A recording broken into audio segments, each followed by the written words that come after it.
Hi, everyone. This is Ray Luskin, the creative activist, and I want to introduce you to Sophia Kozak. She is the founding director of of Critical Mass Dance Company. She has been a community organizer, a healing arts practitioner, and a dancer. She seeks to bridge worlds of social justice, the healing arts, and performance art to create transformative spaces that uplift and inspire.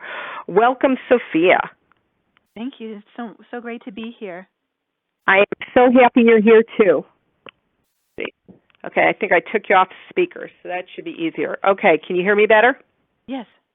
Okay, good. What I'd love to just start and tell everybody a little bit about you and Critical Mass Dance Company and when you started and what was the impetus behind it.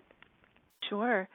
So, like you said, I was a longtime dancer and ended up taking a 10-year hiatus after I hurt my leg and had gone through a period of healing, I would say physically and also emotionally in my 20s, which brought me to learn Reiki and other forms of alternative healing, and as well as to pursue a career in social activism. And what came out of all of that was I rekindled my love of dance and healed my body so that I could come back to movement. And I found that dance truly was my medicine and wanted to share that with other women interested in doing the same. And so in 2010, I co-founded Critical Mass Dance Company with a diverse group of amazing activist women in the Los Angeles area who are committed to social activism and self-care and believed in movement as a form of healing and social change. And that's where it all began. Oh, that's fabulous. So why don't you just tell us a little bit about your dance company? I look at the website and tell us how they can find it, so you might as well start with that. Sure. Well, the website is criticalmassdancecompany.org, and we offer,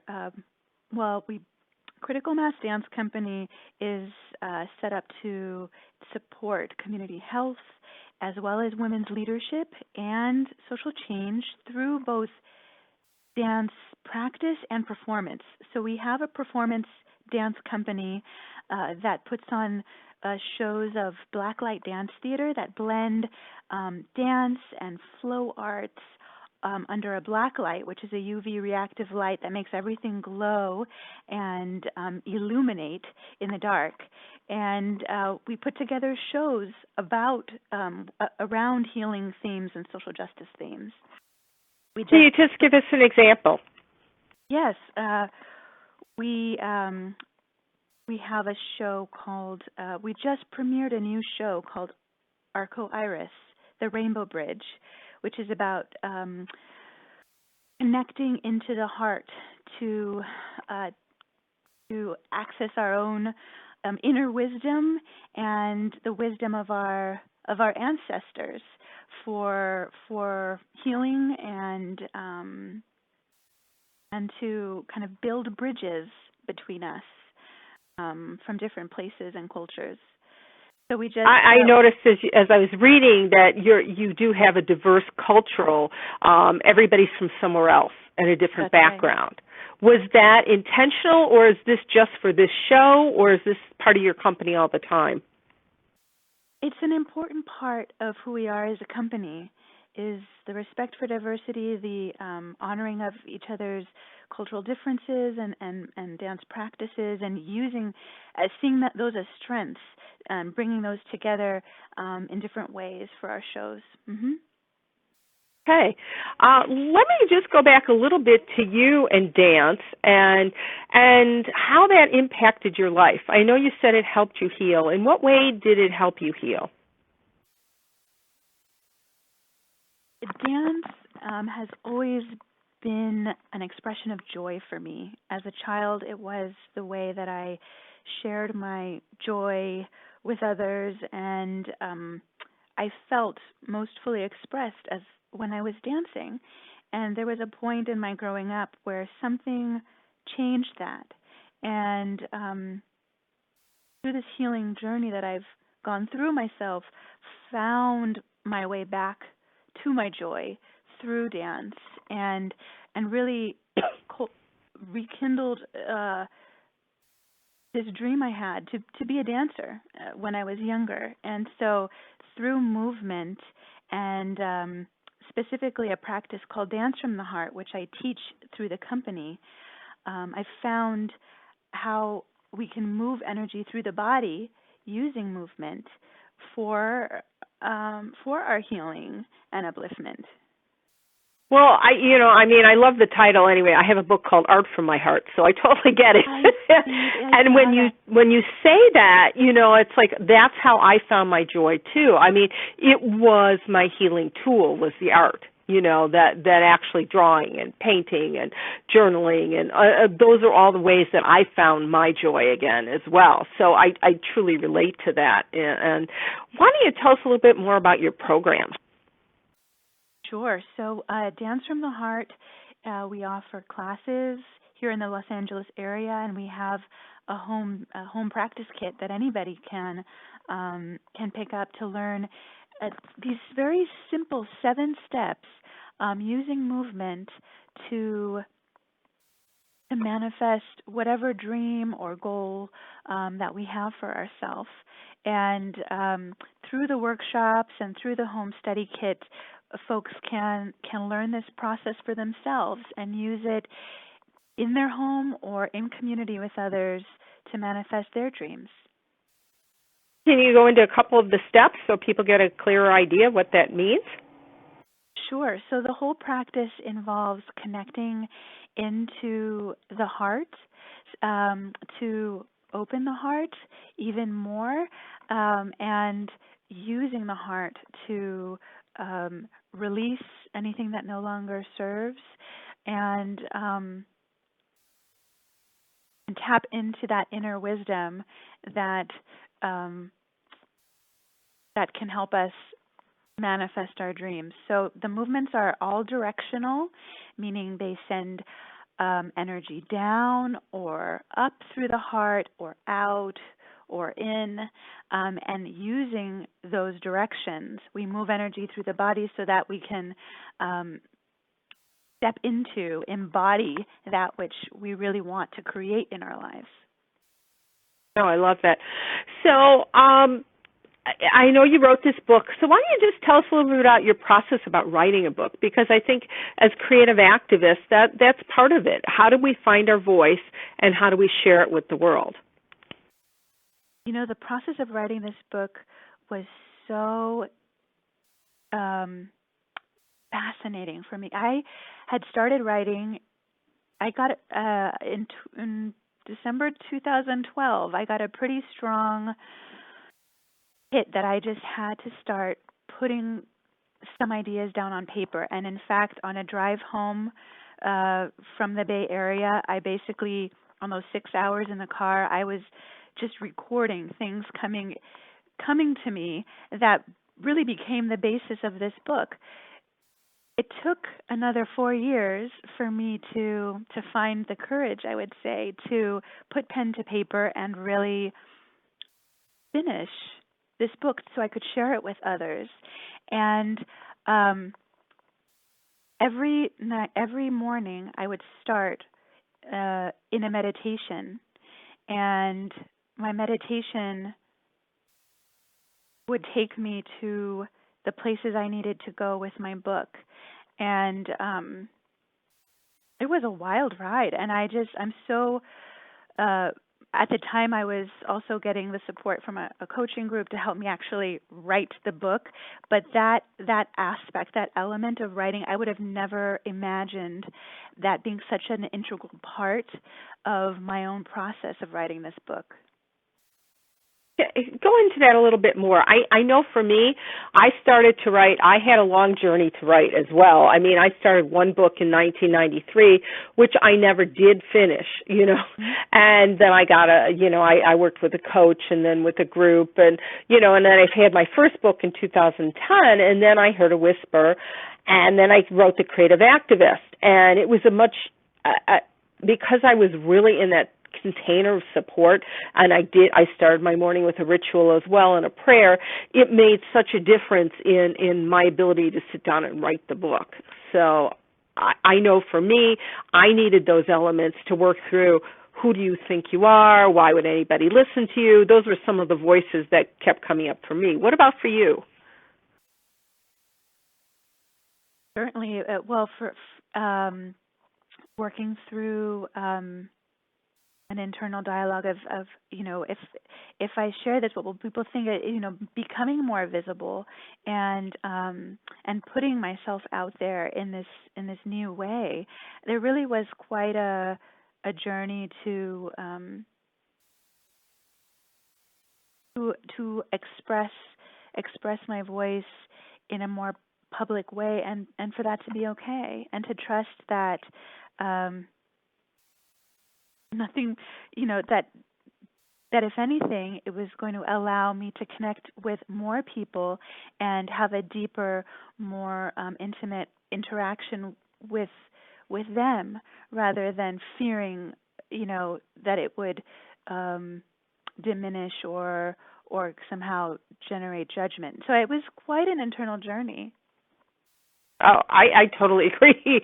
And I guess, for me it was like, okay, what are those internal voices? What's that growing edge that I have to address constantly? And how, what happened? How did you, when that fear came up, what did you do? Did you have, did you have any tools or tips how people can break through that, or any suggestions?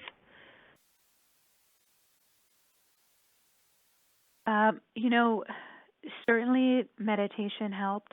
Having a clear schedule of when I was going to write, and just committing to it, committing to move through any fears that came up, writing about it, processing it when it did, but to keep moving forward. And I think both creating a space for my heart, and also committing to those concrete action steps that helped me keep moving forward in a physical way, both really supported the process. I love that. Thank you. So what's your definition of creativity?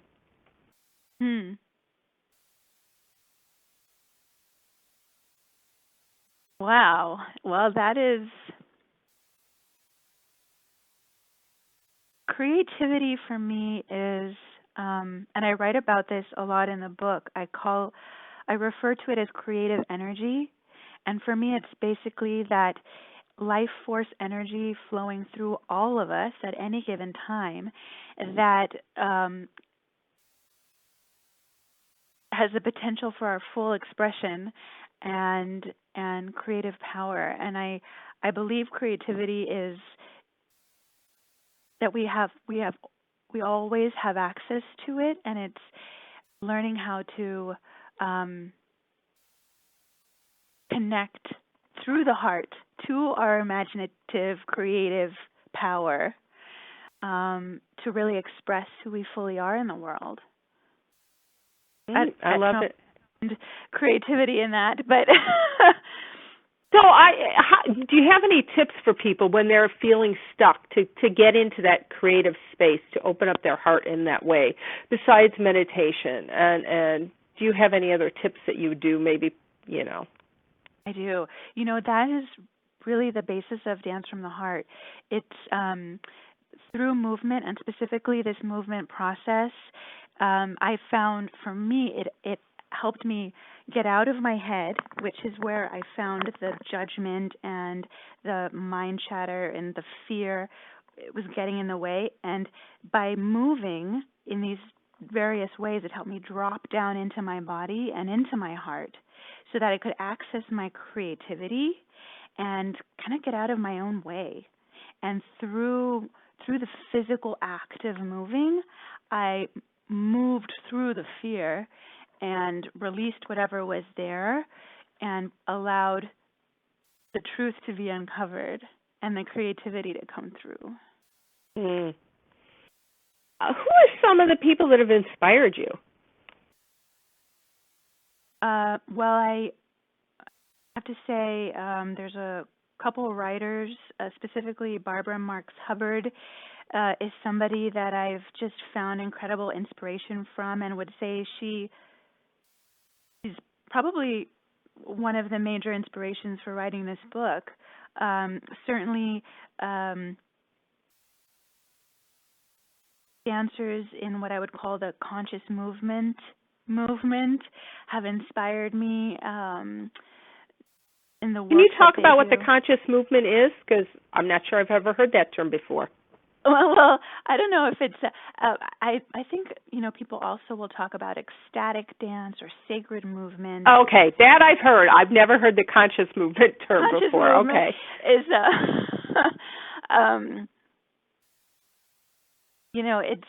it's this kind of free form intentional dance, and there's different practitioners that have kind of come to the forefront of and in this kind of, I guess, free flowing genre of dance, but to me, some of the most inspiring mentors have been dancers such as Gabrielle Roth, such as Banafsheh, people that are seeking to reveal the divine feminine through dance, that are working to find one's own inner rhythm through dance. I know one of the people that I've admired is Anna Halprin over the years. So, at Tampa Institute, and I took one workshop with Daria, an all-day workshop once, and it was very powerful. And I'm not a dancer, so just getting into my body in that way and moving through whatever the exercise was, and she incorporated writing as well as drawing. It was a perfect blend for me, and I learned so much about myself through that process. It was very powerful. And, not just dance, but as you know, especially, the arts can be so healing. And people like Sark and, even Louise Hayes and other folks, that have really used art as a healing art. I think it's so inspiring. No, I agree with you totally, and I've loved Sark's work for, yes. And I used to say, it was like, what is it? Succulent. I loved her choice of words. Yes, life is succulent. And it was like, it was like, ooh, that was just such a good word. Yeah. Yeah, I love that.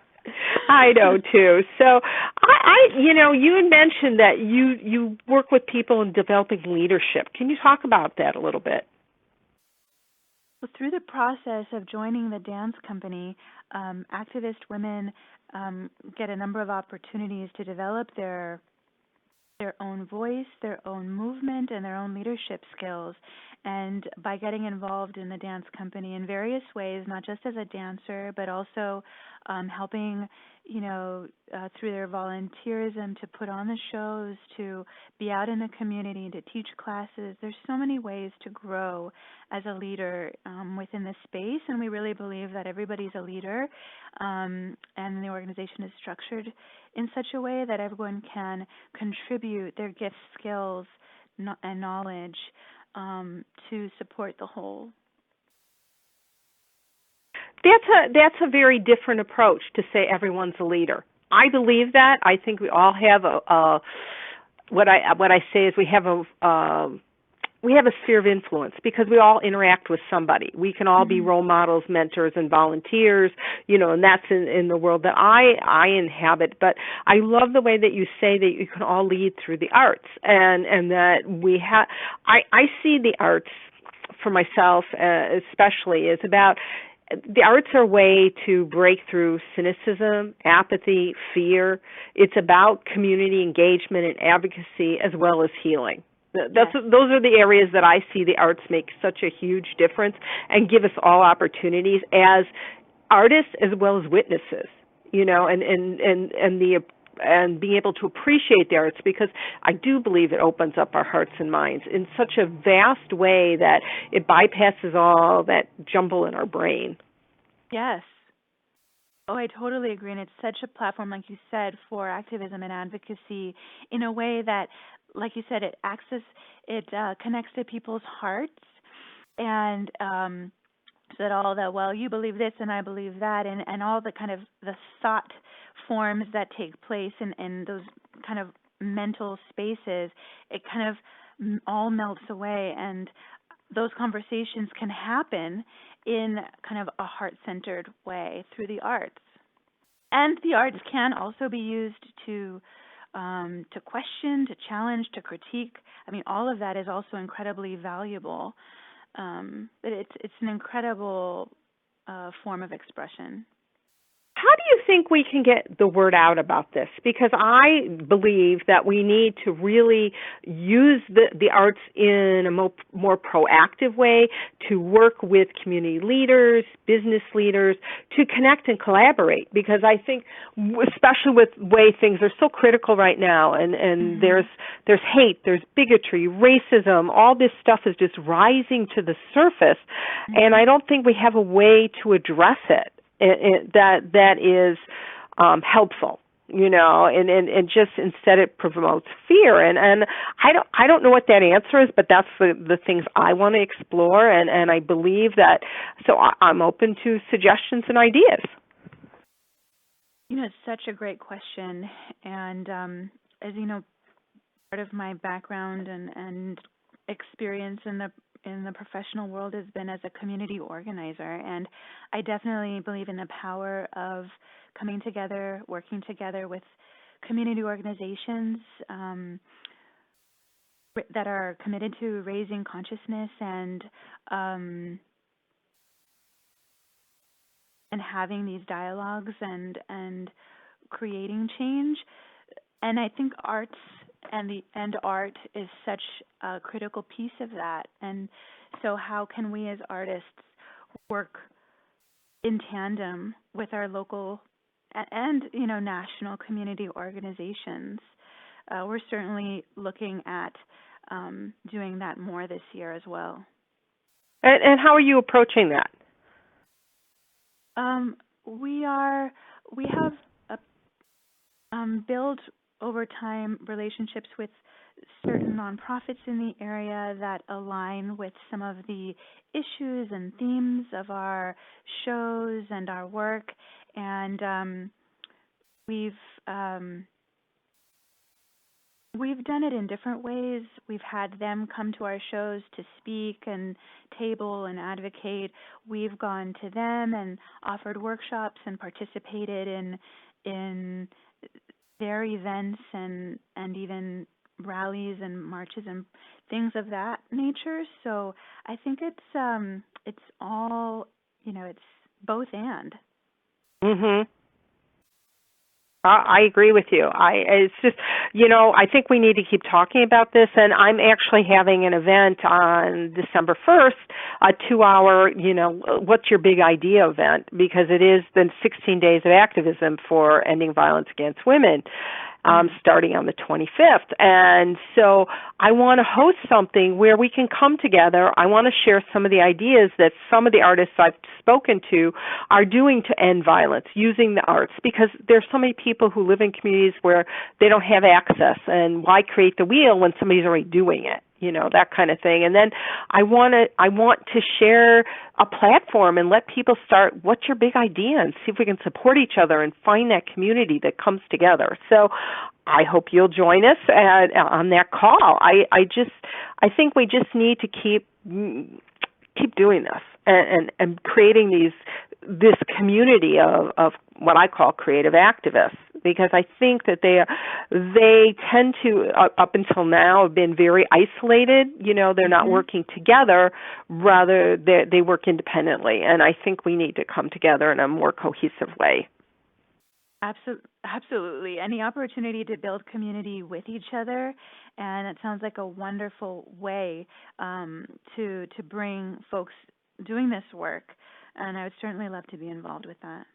I would love it if you would. And I'm sure you'd have a lot to contribute to the call because part of it is I'm just going to start talking about how people are using the arts, and then it's going to be, what is your idea and how can we support you, as well as I have my own idea for a project, and if anybody wants to join with me or has suggestions how to build upon it, so that's sort of what I'm thinking about, and it just.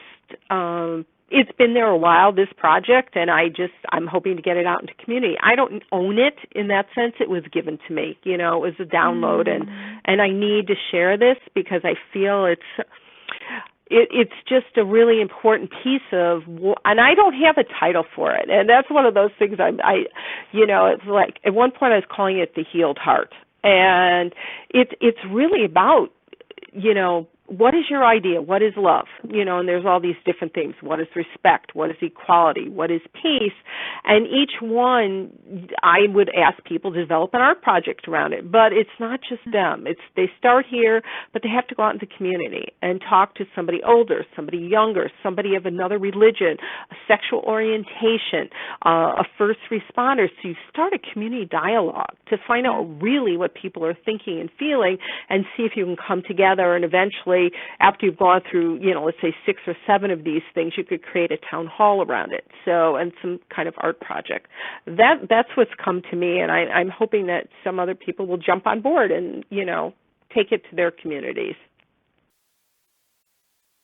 Yeah, that's lovely, and those words are so powerful, and to be able to express, what the quality of those words are through art is just. Right, and everybody's got a different idea of what art is. It can be photography, it can be dance, it can be, it could be gardening, it could be anything, Right. I mean, it could be the written word. How do you want to do this? Do you want to create a mandala? Do you want to, there are so many ways you can do something with this, and even if it's just an interview, maybe you want to do a small video documentary. I'd love that. So that's what I'm thinking, and I'm hoping to get support on this and find out what other people are thinking. So I'm trying to think, what other questions did I have for you? Okay, let's talk about your actual company, and what are some of the challenges you're facing, and how do you overcome them? Well, our dance company is a nonprofit, and I think funding is always I wouldn't say always. It has in the past been a opportunity for us to grow in our creativity, and as we explore new creative ways to fundraise and support the work, and to be able to share, like you're saying, with others, and to continue expanding. So I think funding and fundraising has been certainly a place to grow, and I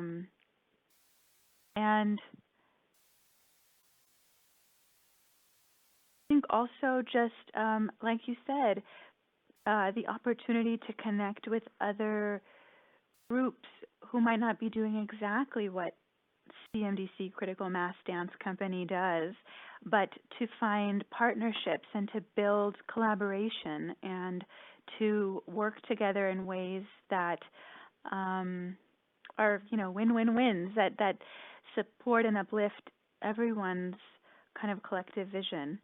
I think that those are some really exciting places to explore further in the coming months. Do you have like a 5-year plan? Where would you like to see your dance company in 5 years?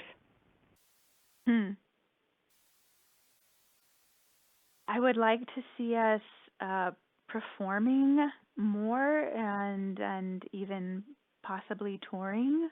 And it doesn't have to be in a traditional way, but in building collaborations with other artists and musicians that believe in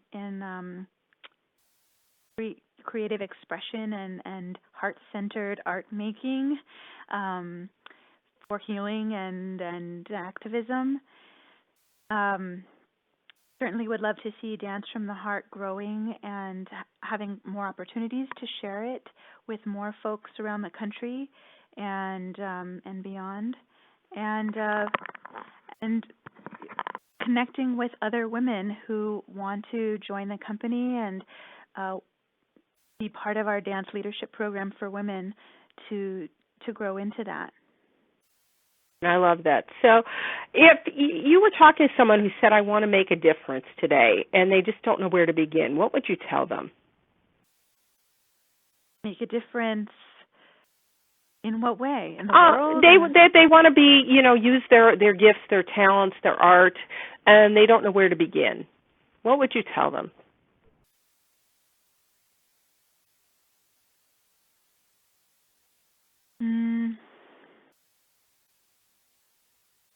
Two quotes are coming to me. To believe in the beauty of their dreams and, to follow their bliss. And I think by following where our heart is leading us and what calls to us, what draws us towards it, to do what we love and to allow ourselves to fully express that creativity, I think is an amazing place to start. And it's a courageous stance in the world to do that. And I think just knowing that there are many others like them who are standing up in their creative power and doing so to spread greater joy, love, faith, and collaboration in this world. It's possible. Oh, that was beautiful. Thank you. And thank you so much for doing this conversation. It took us a while to get together, but I'm so thrilled we did. And again, you can find them at Critical Mass Dance Company. And you have a YouTube station as well, YouTube channel? Facebook. You can look us up on Facebook. Okay, so you have to go see this, and the stories they're telling are so powerful. And thank you, Sophia, so much for doing this. I really appreciate it. Thank you very much for having me on the call. And if anybody is in Los Angeles and wants to come by and see our show on December 10th, you are welcome. Great. I'm so glad you could tell people. All right. Thank you so much. Thanks, Ray.